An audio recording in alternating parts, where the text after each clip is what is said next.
जय सीताराम। मेरा नाम पंडित हरिश्मा शास्त्री, श्री गंगानगर। तो चलिए आज हम दुर्गा सप्तशती का 5वां अध्याय का पाठ करते हैं और इसे श्रवण करते हैं। देवताओं के द्वारा देवी की स्तुति, चंडमुंड के मुख से अंबिका के रूप की प्रशंसा सुनकर शुंभ का उसके द्वार पास दूध भेजना और दूध का निराशा लौटना। ओम इस उत्तर चरित्र रुद्र ऋषि महासरस्वती देवता अनकुश छंद भीमा शक्ति ब्रह्मरी बीज सूर्य तत्व साम वेद स्वरूप महासरस्वती की प्रसन्नता के लिए उत्तर चरित्र के पाठ उसका विनियोग किया जाता है, जो अपने कर कलों में घंटा शूल हंक मुसल चक्र धनुष्य बाण धारण करती है। शरद ऋतु के शोभा प्रसन्न चंद्रमा के समान जिनकी मनोहर क्रांति है, जो तीनों लोकों के आधारभूत शुम आदि दैत्यों का नाश करने वाली है। तरह गौरी के शरीर जिनका प्रकट हुआ है, उन महासरस्वती देवी का मैं निरंतर भजन करता हूँ। ऋषि कहते हैं कि पूर्व काल में शुंभ निशुंभ नामक असुर ने अपने बल के घमंड में आकर शचीपति इंद्र के हाथ से तीनों लोकों का राज्य यक्ष भाग छीन लिया। वे दोनों सूर्य के, चंद्रमा, यम, कुबेर अथवा वरुण के अधिकार का उपयोग करने लगे, वायु और अग्नि का कार्य भी करने लगे। उन दोनों में सब देवता को अपमानित राष्ट्रवश पराजित तरह अधिकारहीन करके स्वर्ग में निकाल दिया। उन दोनों मान असुरों से तिरस्कृत देवताओं को अपराजित देवी का समन किया और सोच जगदम्बा से हम लोगों को वर दिया कि आपत्ति काल में समन करने पर मैं तुम्हारी सब आपत्तियों काल का नाश करूंगी। और यह विचार कर देवता गिरिराज हिमालय पर गए और वहां भगवती विष्णु माया की स्तुति करने लगे। देवता बोले कि मैं देवी को नमस्कार करता हूँ।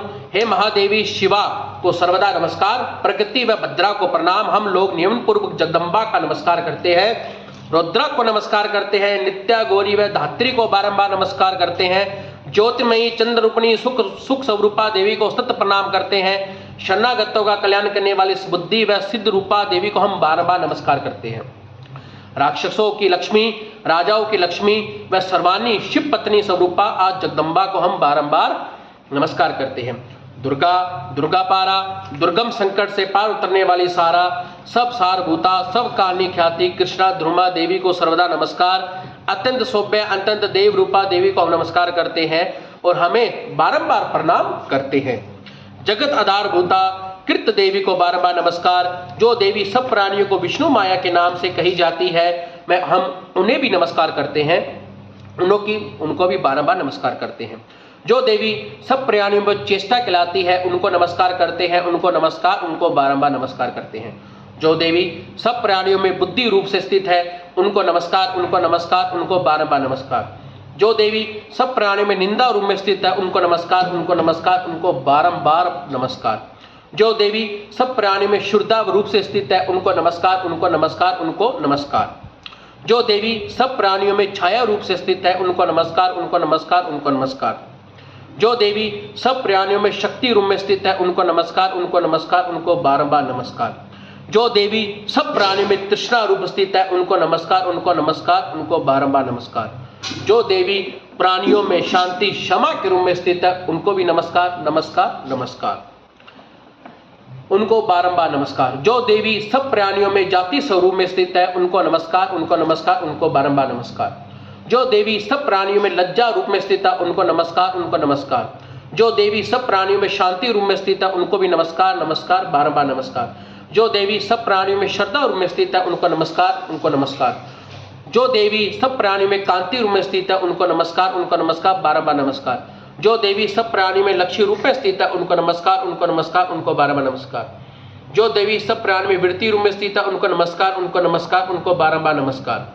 जो देवी सब प्राणियों में स्मृति के रूप में स्थित है, उनको नमस्कार, उनको नमस्कार, उनको बारंबार नमस्कार। जो देवी सब प्राणियों में दया रूप में स्थित है, उनको नमस्कार, उनको नमस्कार, उनको बारंबार नमस्कार। जो देवी सब प्राणियों में दृष्टि रूप में स्थित है, उनको नमस्कार, उनको नमस्कार, उनको बारंबार नमस्कार। जो देवी सब प्राणियों में माता के रूप में स्थित है, उनको भी नमस्कार, उनको नमस्कार, उनको बारंबार नमस्कार। जो देवी सब प्रकार के प्राणियों में भ्रांति के रूप में स्थित है, उनको भी नमस्कार, उनको बारंबार नमस्कार। जो जीवों को इंद्रिय वर्ग में अध्यष्टि देवी है, सब प्राणियों में सदा व्याप्त रहती है, उन व्याप्त देवी को हम बारंबार नमस्कार करते हैं। यानी हमारी जो जगत की देवी, जिसे आदि भौतिक की माया देवी कहते हैं, वो सभी प्रकार के रूपों में हमें निवास करती है। चाहे वो शांत रूप में हो, चाहे वो उग्र रूप में हो, चाहे वो देव रूप में हो, चाहे वो अनेक प्रकार के रूप में हो। यानी जो हमारा शरीर है इस भौतिक के रूप के अनुसार हमारा निर्माण हुआ है और इस भौतिक के रूप को ही हम आदि शक्ति आदि भवानी कहते हैं। पूर्व काल में अपने अभिष्ट की प्राप्ति होने कर देवताओं को जिनकी स्तुति था देवराज इंद्र बहुत दिनों तक जिनका सेवन किया, वह कल्याण की साधना भूत ईश्वरी हमारा कल्याण मंडल करे और सारी आपत्तियों को नाश करे। उंगट देते सताए सभी देवता जिन परमेश्वर को नमस्कार करते हैं, जो भक्ति सेवन होकर पुष्पों का स्मरण करते हैं, तत्काल संपूर्ण विपत्तियों का नाश करके वह जगदम्बा हमारा संकट दूर करे। ऋषि कहते हैं, राजन इस प्रकार जब देवता स्तुति करते हैं उस समय पार्वती देवी गंगा जी के जल में स्नान करके वहां आई है। उन सुंदर बहु वाली भगवती देवी को पूछा, आप लोग यहाँ किसकी स्तुति करते हैं? और उन्हीं के शरीर में कोष में प्रकट हुई शिवा बोली कि देवी शुंभ दैत्य के तिरस्कार और युद्ध में निशुंभ पराजित होकर एकत्रित हुए समस्त देवताओं को मेरी स्तुति करते हैं। पार्वती जी के शरीर में कोष अंबिका में पादुभाव हुआ, इसलिए वे समस्त लोगों को कोशी कही जाती है। कोशी के प्रकट होने पर पार्वती देवी शरीर के काले रंग हो गया। वे हिमालय पर रहने वाली कालिका देवी के नाम से विख्यात हुई। तदंतर शुंभ निशुंभ के नृत्य भृंगचंड वहां से आए, देवता मनोहर के रूप में धारण करने लगे वाली अंबिका देवी को देखा। फिर वे शुंभ पास जाकर बोले, महाराज एक अत्यंत मनोहर स्त्री जो अपनी दिव्य कांति हिमालय को प्रकाशित करती है, वैसा उत्तम रूप किसी को भी नहीं देखा। असुरसेश्वर पता लगाइए वह देवी कौन है, उसे लीजिए। स्त्रियों में तो वह प्रत्येक अंग बहुत सुंदर है, प्रत्येक अंगों की शोभा प्रभाव संपूर्ण दिशाओं में प्रकाश फैला है। दैत्यराज अभी वहां हिमालय पर मौजूद है, आप उसे देख पाते हैं। प्रभु तीनों लोकों में मणि हाथी घोड़े आदि जितने भी रत्न है वे सब इस आपके घर शोभा पाते हैं। हाथी और रत्न भूत तारावर परिजात वृक्ष और यह उत्तरचरवा घोड़ा सब आपके इंद्र में लिया जाता है।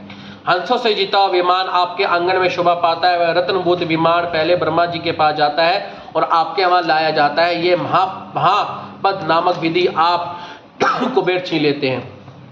समुद्र में भी आपको किंजली नाम की माला भेंट, जो केसर शोभित जिसके कमल तुम्हारी नियरते नहीं है। श्रवण की वर्षा करने वाले वरुण का छत्र भी आपके घर में शोभा पाता है। ये शेष रथ जो पहले प्रजापति अधिकार में था अब आपके पास मौजूद है। दैत्यवश मृत्यु की उगांतित नाम से वाली शक्ति आप छीन लेती है। वरुण पार्श्व और समुद्र में होने वाले सब प्रकार से रतन आपके निशुंभ और अधिकार में है। अग्नि से भी स्वतः शुद्ध किए हुए वस्त्र आपकी सेवा प्रीत किए जाते हैं। दैत्यराज इस प्रकार सभी रतन आप एकत्रित करते हैं। फिर यह स्त्री स्वरूप में कलाम देवी आप क्यों नहीं अधिकार कर लेते? ऋषि कहते हैं, चंडमुंड का यह वचन सुनकर निशुंभ महादैत्य सुग्रीव दूत बनाकर देवी के पास भेजा। कहा, तुम मेरी आज्ञा पाकर सामने कहो, ऐसा उपाय करना जिसे प्रसन्न होकर शीघ्र यहाँ आए। वह दूध पर्वत अत्यंत रमणीय प्रदेश जहाँ देवी मौजूद है वहां गया, मधुर वाणी से कोमल वचन सुना। दूत बोला, देवी दैत्यराज शुंभ इस समय तीनों लोकों के परमेश्वर, मैं उन्हीं को भेजा हुआ दूत हूँ, यहाँ हमारे पास आया है। जिनकी आज्ञा सारा देवता एक स्वर से मानते हैं उसका कोई उल्लंघन नहीं कर सकता। संपूर्ण देवताओं को परास्त कर चुके तुम्हारे लिए जो संदेश दिया उसे सुनो। संपूर्ण त्रिलोक के अधिकार सभी देवता मेरी आज्ञा अधीन चलते हैं। संपूर्ण यज्ञों के भागों में मेरे प्रत्येक भोगता हूँ। तीनों लोगों में जितने श्रेष्ठ रतन है वह सब मेरे अधिकार में है। देवराज इंद्र का वाहन ऐरावत जो हाथी के रत्न के समान छीन लिया और क्षीर सागर का मंथन करने पे जो अशर उच्चे स्वर प्रकट हुआ उसे देवताओं को मेरे पैर पर पकड़ समर्पित किया। हे सुंदरी, उसके सिवा भी जितने रत्नभूत प्रताप देवता गंधर्व और नागों के पास है वह सब मेरे पास ही है। देवी, हम लोग तुम्हें संसार की स्त्रियों को रत्न मानते हैं, हम तुम लोग हमारे पास आ जाओ, क्योंकि रत्नों का उपभोग करने वाले वे हम ही है। चंचल कटाशों वाली सुंदरी, तुम मेरी या मेरे भाई महाप्रकट निशुंभ की सेवा में आ जाओ, क्योंकि तुम स्वरूपा हो। मेरे वर्ण को करने में तुम्हारी तुलना रहित महान ऐश्वर्य की प्राप्ति होती है। अपनी बुद्धि से विचार कर तुम मेरी पत्नी बन जाओ। ऋषि कहते हैं, दूत के यह कहने पर कल्याण में भगवती दुर्गा देवी इस जगत को धारण करती है। मन ही मन में भाव से मुस्कुराई हुई प्रकट बोली। देवी ने कहा, दूत तुम्हारे सत्य से कहा तनिक मिथ्या नहीं है। शुंभ तीनों लोकों का स्वामी निशुंभ उसी के समान पराक्रमी है, किंतु इस विषय में जो प्रतिज्ञा है उसे मिथ्या कैसे करूं? अपने अल्प बुद्धि के कारण जो प्रतिज्ञा कर रखी है उसे सुनो। मुझसे संग्राम में जीत लेगा जो मेरा अभिमान चूर्ण कर देगा, उस संसार को मेरे सम्मान बलवान होगा, वह मेरा स्वामी होगा। इसलिए शुंभ अथवा महादैत्य निशुंभ स्वयं की प्रधान में मुझ में जीत कर शीघ्र ही मेरा पानी ग्रहण कर लेगा और इसमें विलंब की क्या आवश्यकता है?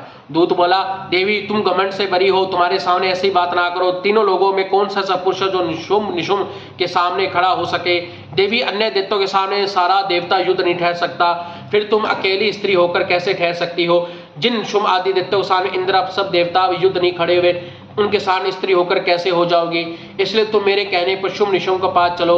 ऐसा कहने पर तुम्हारे गौरव की रक्षा होगी, अन्यथा सब केश पकड़कर घसीटेंगे और तुम्हें अपनी प्रतिष्ठा खोकर जाना पड़ेगा। ऐसी देवी ने कहा, तुम्हारा कहना ठीक है, शुंभ बलवान है, निशुंभ बड़े पराक्रमी है, तो किंतु क्या करूं? मैंने पहले बिना सोचे समझे प्रतिज्ञा कर ली। अब तुम जाओ और मेरे पास जो कुछ है सब दैत्यों के पास आदरपूर्वक कहना, फिर जो कहना उचित पड़े वो समझो।